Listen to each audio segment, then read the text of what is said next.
and welcome to The Update. I'm Michelle Stevenson. Aussies are being warned not to expect many big spending measures in this month's mid-year economic update. There are reports that Jim Chalmers could also use the update to announce an extension of existing energy bill rebates.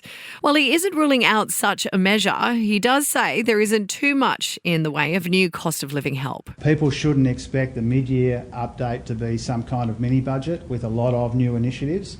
We've got to deliver the mid-year budget update, and we're also working on a budget for March. While opposition leader Peter Dutton has hit back at the government, he says wasteful spending is to blame for ongoing financial pressure on Aussie households. A lot of Australians will go without a holiday this Christmas because they just can't afford the costs that have been imposed on them by the Albanese government's 3 budgets. Inflation remains high and therefore interest rates will stay higher for longer.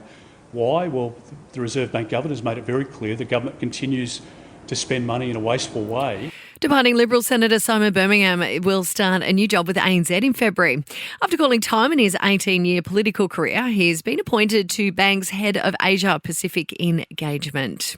Well, the gender gap in school maths performance in Australia is among the biggest in the world. Year 4 students have achieved their strongest ever results in global testing, but boys are more than 20% ahead of girls. For the first time, boys outperformed girls in both maths and science in the 2 grades which are tested, years 4 and 8. And Uber has released its naughty and nice list based on customer ratings right across the country. It's not a good rating for WA, topping the naughty list as the rideshare company's worst behaved customers.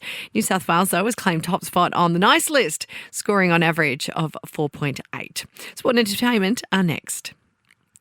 To sport, Australia will have its final training session in Adelaide ahead of the second test against India. Plenty of eyes will be on the fitness of all-rounder Mitchell Marsh, who has so far been kept off bowling duties in the nets.